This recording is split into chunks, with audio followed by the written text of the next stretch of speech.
Okay, so are you ready for this? We are going deep into the wild world of reselling on eBay.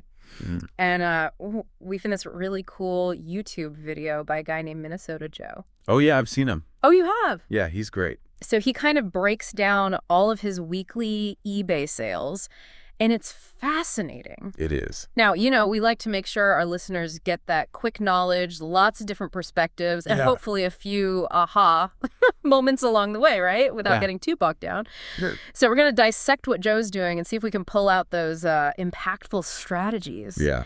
So you watching this, if you're curious about selling on eBay, boom, this deep dive is for you. We're going to look at what sells, what strategies Joe uses, and maybe even get some side hustle ideas. I love it. And, one thing that really stood out to me watching this video was that he isn't just selling, like super rare collectibles or anything. Yeah. He's got a huge variety of stuff, like he's got silver bars and coins. Yeah. But then he's also selling like a box of Cheerios. Wait, Cheerios? Like the cereal? Yep. Seriously? I mean, like what makes an old box of cereal valuable on eBay? Well, that's where Joe's strategy gets really interesting, I think. Okay. He bundles items together so he can create these like really unique listings. Oh, interesting. Yeah. So, for example, this Cheerios box was sold with a 2000 Lincoln penny. Okay. And it was like this a nostalgia thing, Yeah. It kind of brings out that collector's instinct in people. I see. Yeah, that's clever. Yeah. He's kind of hitting multiple buyer motivations all at once with a single listing. Exactly. So what kind of profit are we talking for a bundle like that? Well, for that one, he paid $1 for the Cheerios and the penny. Wow. And he sold it for $23.50. That's not bad. Not bad at all, especially for something you could probably find at a garage sale. Yeah, absolutely. It's amazing how he even spots opportunities like that. It is? I mean, he also had that junk drawer that he was selling. Oh, yeah, that's right. Full of random stuff. Mhm. And he bundled that and made a profit on it. You did? What's the psychology behind a strategy like that, do you think?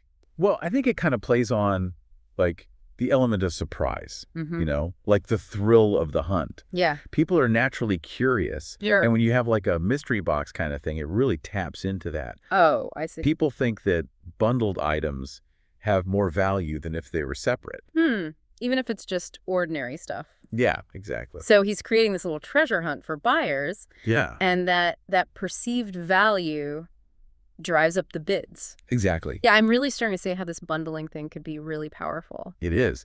And it's not even just like random bundles either. Okay. Sometimes he groups together similar items, Okay. like those Lincoln wheat pennies he was selling. Right. That appeals to people who are trying to complete a set or add to their collection.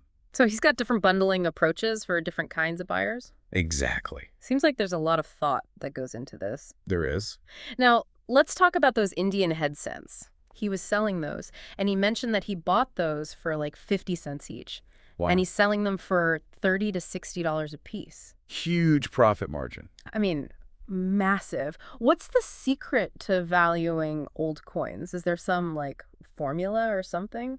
Well, there's no like magic formula, Okay. but there are some really important things that determine a coin's value.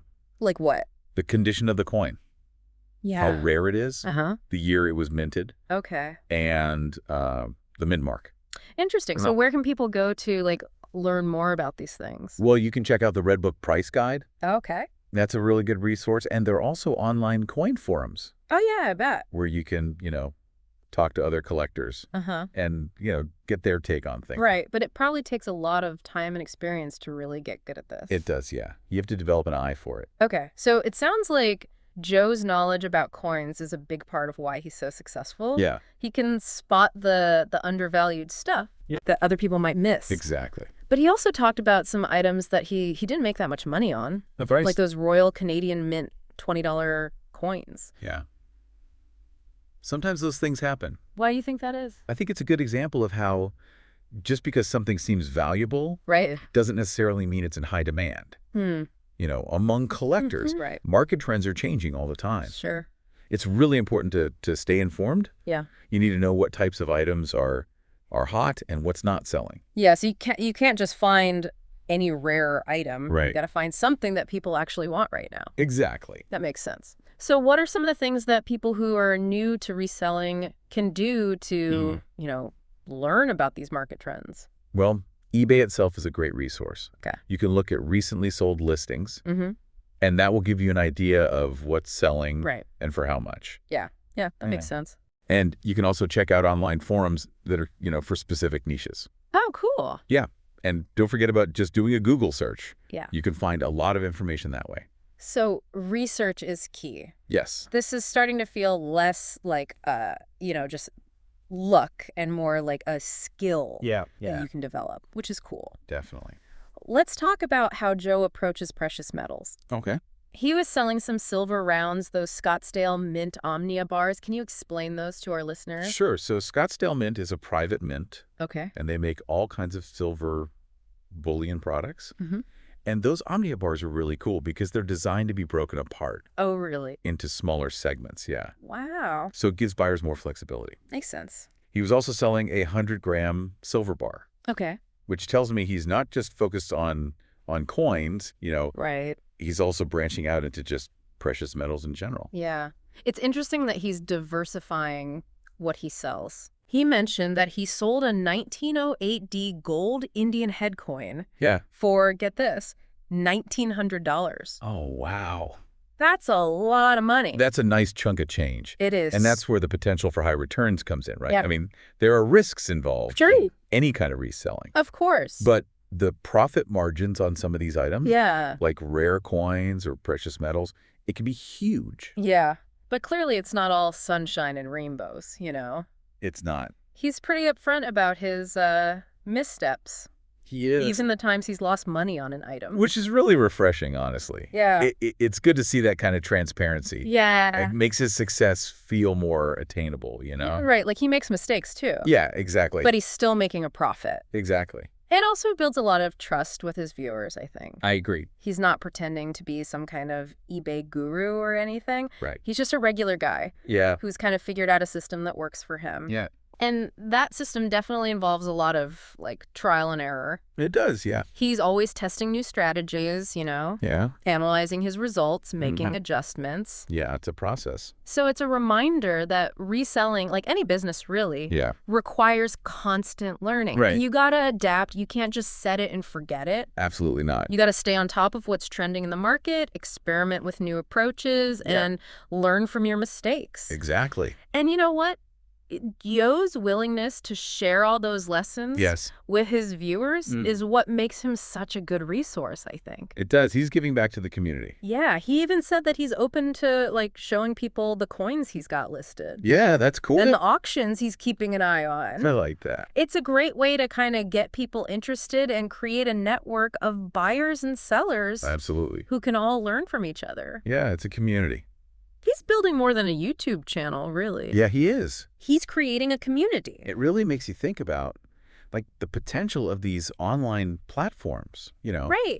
to connect people with shared passions. Yeah, we hear so much about the negative stuff with social media. Right. But then you see something like Joe's channel. Yeah, And it reminds you that these platforms can be used for good. they can. It's really cool. It shows the power of connecting with people authentically Right. and sharing knowledge, Absolutely. So we've talked about Joe's knowledge of coins, his bundling strategies, his willingness to experiment. Yep. But what really stood out to me was his transparency. Me too. Not just about his successes, but also when he's messed up. Yeah. He talked about some sales where he barely broke even. I know, those 80 war nickels. Yeah. He only got a little over $1.50 each for those. Oof, that's rough. Yeah. So why do you think he's so open about that kind of stuff? I think it just makes him more relatable. It shows that he's human. Yeah. He makes mistakes just like everyone else. It makes his successes feel more attainable, I think. Totally. If he can do it, maybe I can too. Yeah, exactly. It's not just about luck either. It's not. There's a lot of hard work involved. Yeah. A lot of strategy. But it's definitely not about throwing random things together, right? No, not at all. There's a real art to creating a bundle that people actually want to buy. Yeah, you got to know what you're doing. So what makes a bundle successful? Well, Joe seems to have a knack for finding items that complement each other in some way. Okay. It could be a thematic connection, Like what? like pairing a vintage toy with a comic book, something like that. Okay. Or maybe a combination of items that appeals to a specific niche. Right. I get it. Remember that bundle he sold with the Federal Reserve sheet of dollar bills? Yeah. Who buys sheets of uncut dollar bills? Probably collectors. Or people who are just, interested in weird stuff. Yeah. It's a good example of how important it is to understand your audience. Right. You got to know what they're looking for. You don't know what they want. So it's like he's curating these little collections, Yeah. that tell a story or tap into some specific passion. Yeah. It's not just random junk in a box. That's a good point. You got to be thoughtful about it. Okay, so we've talked about Joe's knowledge of coins, Right. his bundling strategies, Mhm. his willingness to kind of try new things with his inventory. Yeah, his willingness to experiment. Yeah, but what really impressed me was how transparent he is. Yeah, me too. Not just about his wins, but also about, His losses. yeah, he talked about some sales where he barely made any money. I know. It's really humbling to see that. It is. Like he's not afraid to show that side of things. Yeah.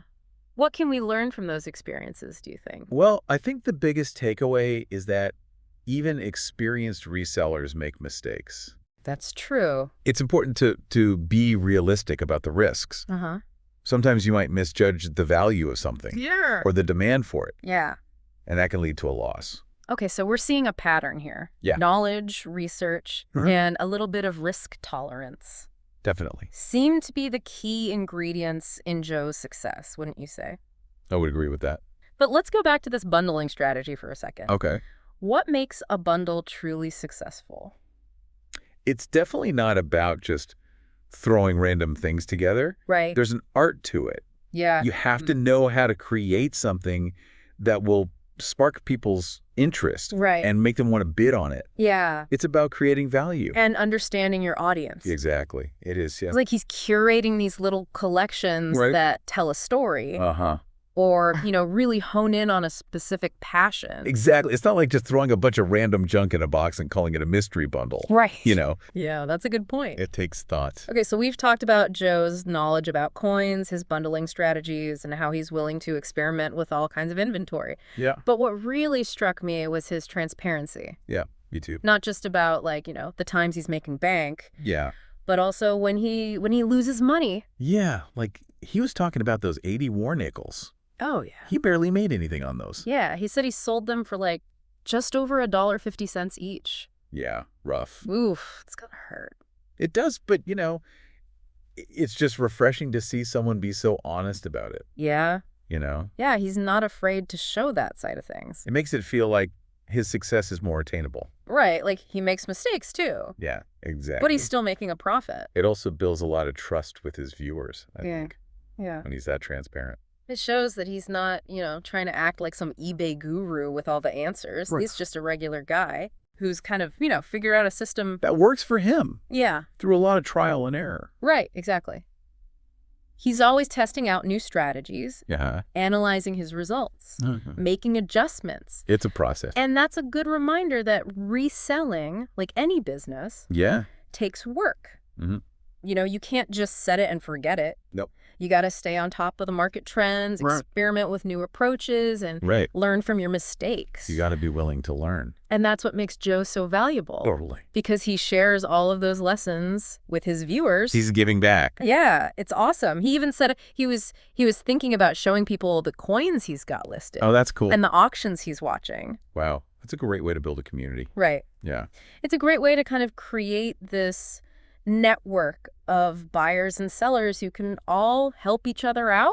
Exactly. He's creating more than just a YouTube channel, really. He is. It's like a community. It's really cool to see, That is. Because you think about all the negative stuff you hear about social media, Yeah. and then you see something like this, and it reminds you that these platforms can be used for good. They can be. It's really inspiring. It is. It's really cool to see people connecting authentically like that Mm-hmm. and sharing their knowledge. It's a beautiful thing. Yeah. So we've talked about Joe's knowledge, his transparency, and his amazing community building skills. Mm-hmm. But I think there's one more element to his approach that's really key to his success. Yeah, I think I know what you're talking about. Okay, what do you think it is? I think it's his enthusiasm. Yes. You can tell he really loves what he does. Exactly. He really enjoys the thrill of the hunt, Yeah. the satisfaction of making a sale, Hmm. and the connections he's making with his viewers. That passion is contagious, you Yeah, know? it It is. makes his videos so fun to watch. It's a good reminder that work doesn't have to be, a drag. It Yeah. can be a source of joy and creativity Absolutely. and connection even. And I think that's a really important message for our listeners. Yeah, Especially the ones who are thinking about starting their own side hustle. totally. When you're passionate about something, Yeah. it shows It does. and it resonates with people. It does. So, we've been focusing on Minnesota Joe and his strategies, Right. but I think it's time to zoom out a bit All right. and think about the bigger picture. I like it. Let's zoom out.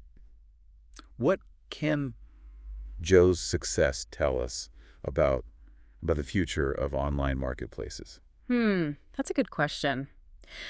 It seems like his approach could be a glimpse into a future where online platforms are, more personal, Yeah, more community driven. I agree. Yeah, so instead of just, like these faceless transactions online, Right. we could see more eBay sellers building their own brands and their own communities Hmm. around what they sell. So imagine a platform where sellers like Joe aren't just vendors, right? They're like Yeah. content creators. Yeah. They're educators, Mhm. maybe even entertainers. That's like a whole new level of selling. Yeah, buyers could follow their favorite sellers, get personalized recommendations, Right. participate in live auctions, Yeah. Q&A sessions, that kind of thing. That would be amazing. It'd be like a hybrid of eBay and YouTube. Yeah. Or Twitch, even Yeah. with way more emphasis on the community, on interaction. Definitely. That's a pretty big change from the eBay we know today. It is. It's a big shift. Yeah.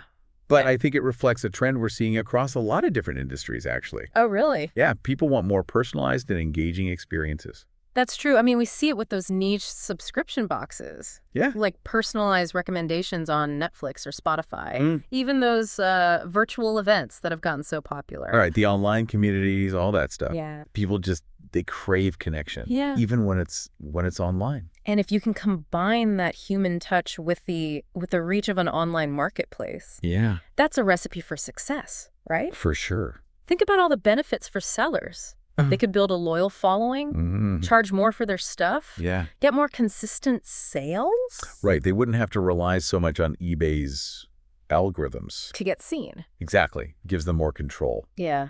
It's really a win-win for both buyers and sellers, don't you think? I do. Buyers get a more curated shopping experience. Yeah. And sellers get more control over their brand Mhm. and their customer relationships. Exactly. So is Minnesota Joe like a trendsetter? Is he ahead of the curve here? It's hard to say for sure, Yeah. but I think he's definitely onto something. Okay. He's showing that success in the digital marketplace Yeah. isn't just about algorithms. Yeah. It's not just about automation. Right. It's about building trust, fostering community, Yeah. creating genuine connections with people. And he's showing you can do all that and still make a profit. Right. Build a sustainable business. It's a good reminder that even in this crazy tech world, Yeah, the human element is still super important. it is. Well, I think we've officially reached the bottom of this eBay deep dive. I think so. We've explored Minnesota Joe's sales strategies. We analyzed his approach. Yeah.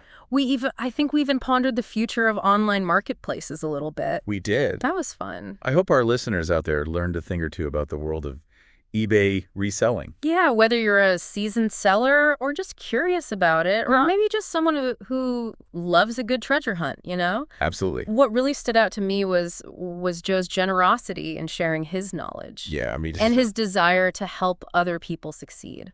it's inspiring. It is. It's a good reminder that, collaboration and community can really help you grow, Yeah, like both personally and professionally. absolutely. And his story also just shows the importance of passion Yeah. and authenticity in anything you do, really. When you love what you do, it shows. It does. And other people can feel that. It's contagious. It is. So if this deep dive has got you thinking about starting your own eBay side hustle, Yeah. definitely check out Minnesota Joe's YouTube channel. He's got so much good stuff on there. He does tons of tips and advice for new sellers. And who knows, maybe you'll be the next eBay success story that we feature on the deep dive. That'd be awesome. It would. Until then, happy selling Happy buying. and happy connecting.